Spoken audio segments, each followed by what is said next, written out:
The sun sits at the centre, sending out photons that enter into interactions with matter, getting absorbed or scattered. When it penetrates the atmosphere of the surrounding planet, it can stimulate the weather or adversely cause it damage. The type of radiation that escapes the solar surface is transmitted in more frequencies than BBC's got purchased. Use electricity and radio waves for the purpose of uncovering a few hidden permutations of the universe. Heat with microwaves and use infrared for the night search. Eyes volts converge on what visible light disturbs. People sit out in the sun all day, get burnt and start to curse. But if the world was ending, those are the consequences would be worse. Sorry, I just need to take a breath.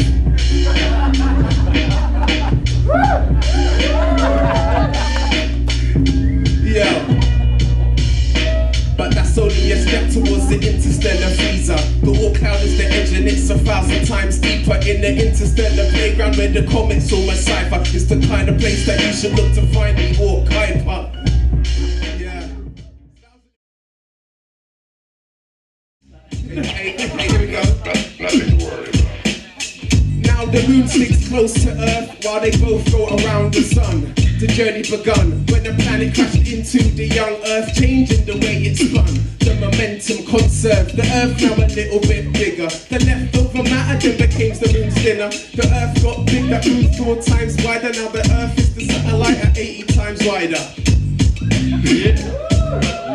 Yeah. Got the lyrics a bit confused, but yeah. Matty, P. I'm gonna take it back to life's beginning. It's a desperate race with loads of sperm swimming. They're using arms to seek an attack. And they're using chemicals to chemically attract. And when they get close, they need to use the heat. One can win, one lucky can meet. This is the origin of the human race. And that was a reaction for a quick burst of place. Oh yeah. Okay, I've got a Star Wars one then. For the geeks. Alright. Okay, here we go. The path starts with an adolescent Anakin, just a mannequin with a lot of midichlorians. Bastard of the Emperor's genes with no importance. Just another kid living his life in accordance. Because of great skills and the boys' reactions. A race got one that began redemption. But against everybody's expectations, the dark side loomed in its hidden tensions.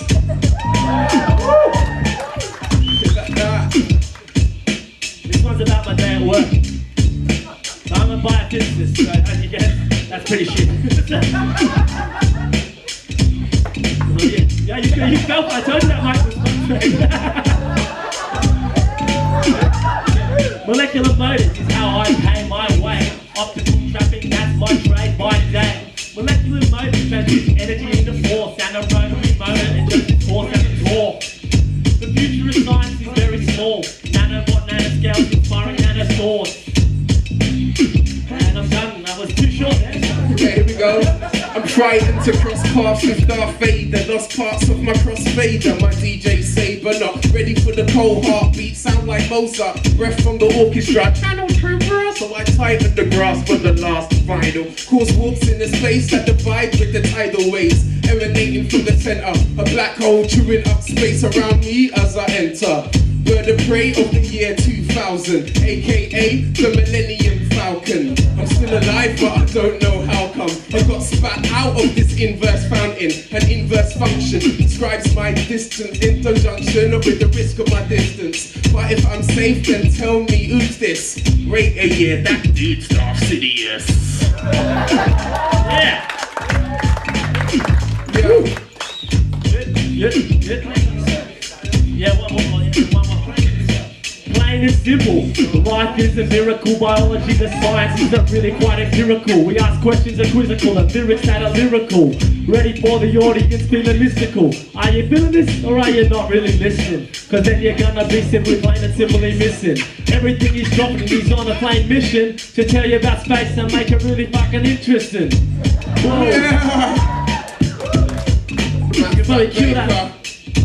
We can be the stop and the stop and start, select the stop DJ and stop and start. Oh yeah, so that's legend. So we've been planning that for like the last few weeks, you know, we professionals on this stage. So it's an a cappella number now, I guess it's the old Dirty Donna, I think. Dirty Donna, yeah! So my background is more in poetry, and the thing about comedy is, Comedy's quite often shit, but poetry's always shit. Yeah. But in truth, yeah, its origin is in poetry, but I'm a scientist as well. So this is a piece called Dirty Donna. It's about the Donna that broke my heart. Dirty, dirty, dirty Donna. Little bit of meat upon a bit of bread. I want her. A dirty, dirty, dirty Donna. The first bite's tight. What a concoction. But tonight's the night for an enterotoxin. What is this that took my love and smashed it to bits and replaced it with the dose of the shits? Was it raucous flocks of streptococcus? Or shapely shigella, the domain of dysentery? Now, I haven't had any contaminated water recently. And I know better to touch anything else. I love Donna because she's finger licking. I don't fuck with uncooked chicken. No, it was E. coli carried in my uncooked Donna beef, which spread rapidly through my intestinal tract, quickly causing grief. E. coli is amazing. It gets through 50 times its length in a second, powered by a machine that's amazing, I reckon. The bacterial flagella motor. Fastest machine on the planet, and yeah, I'd have it under the bonnet of my molecular Vauxhall Astra. Because it's more than 5 times faster than Formula 1, and it's done solely by evolution. But it's not E. coli that's the toxic bona fide, it's that it's inherited toxic genes on its evolutionary ride. And sometimes in some strains, like 0157, it'll take you to the toilet guessing whether you're going up or coming down. And that's because you've got a pathogen in town. Back to my saga, a young PhatMattBaker with kebab and a lager.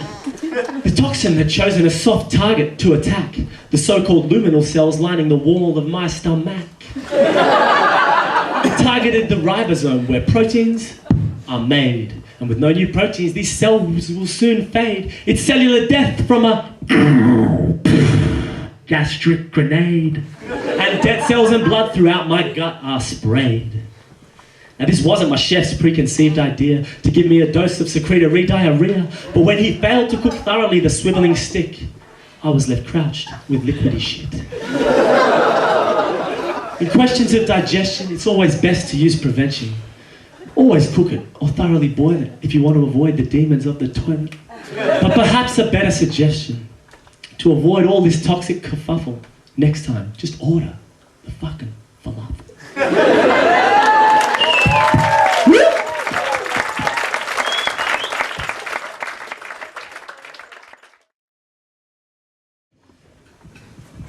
The first sci-fi was stories of space voyages in response to Copernicus's new take on physics. A sun-centered view that would raise a few grimaces, challenging a dogma of religion-born images. Studying the limitless, it's hard to avoid that space isn't empty, it's far from void. Starry Messenger by Galileo made the Rome annoyed. What was once a perfect universe was soon to be destroyed. So the sun sits at the center, which the planets go around. And there's mountains on the moon and craters scattered on the ground. Some decades earlier, Kepler and Godwin were profound. When they spoke of life on other worlds, their words became renowned. But who should dwell on these worlds if they be inhabited? Are we or they lords of the worlds? Who could imagine it? H.G. Wells took up the challenge 1898, giving us War of the Worlds, a menace from another planet. Darwin gave us evolution, then aliens were invented. 100 years would pass before Frank Drake became detective. Looking into space for signs of something that's intelligent. If you really find them, better hope they're benevolent. Heaven-sent ships were seen by Ezekiel. Close Encounters of the Third Kind, but the prequel. So we're looking for the source of flying saucers over Roswell. It was a military project, man, couldn't you tell? They got secret technology that's hidden out of sight, and you know they get it 20 years before we get it, right? Back in 1861 was when Brick Moon took flight, which was Edward Hale's book with artificial satellite. The final frontier is known to us from the stellar beams, and it's a vacuum in space, so no one can hear you scream. But maybe we should have sent a poet to describe the scene, because now the new romance is cyberspace, a communal dream. All right, thank you.